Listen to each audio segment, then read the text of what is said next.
Well, an interesting thing happened.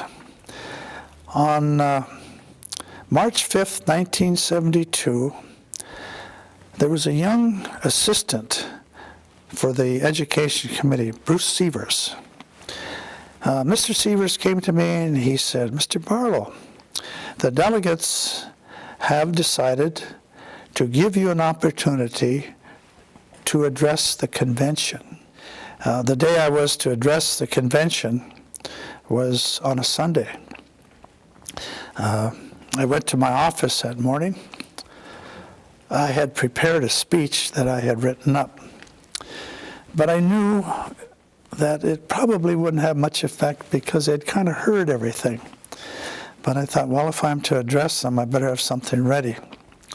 Well, I don't know how to explain this, shut my eyes and asked the Creator for some guidance. What could I say? What could I do that would, I guess, build upon what I had said many times before? When I opened my eyes, there was a copy of the Great Falls Tribune. And in the Tribune on the front page was an article about the testimony of a delegate from Ronan, Mr. Bob Hansen. And the newspaper gave the account of his testimony. I looked at that and I knew that I had received guidance on what I might add to my prepared text. So I went over to the Capitol, state Capitol, and the convention was meeting in the House of Representatives, and I was introduced. The president of the Montana Constitutional Convention was a very impressive, very dedicated individual, Leo C. Graybill Jr. from Great Falls.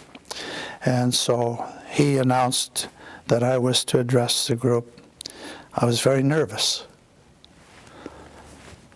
Didn't know quite how to conduct myself, but I began, and I gave this prepared speech. And then I extemporaneously added another part. I told the delegates that day about the remarks attributed to Delegate Bob Hansen, who was an independent, incidentally, from Ronan. The newspaper account said that he was testifying in opposition to a clause in the Constitution for fair housing. And the article went on to state that he defended his opposition by referring to his business. He was a car dealer in Ronan, and he said that he often sold cars to Indians. And his experience with doing business with Indians was not very good. He said things such as, according to the newspaper, they oftentimes don't pay for the cars they buy. They become delinquent. They drive these cars recklessly, and they abuse them. And sometimes they are no longer operational.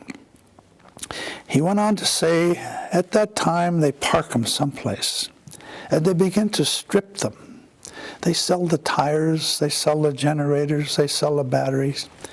He said in some cases, these Indians end up living in these cars, in these bodies.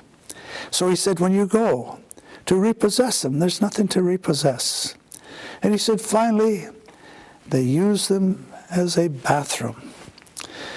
So I related this in an extemporaneous type, and I concluded by saying, and asking a rhetorical question,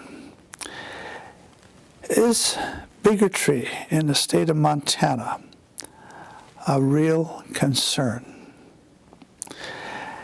If it is, then you, the delegates, have a golden opportunity to strike a blow for tolerance by incorporating into this Constitution words to that effect. I was just absolutely astounded at the reaction to my words.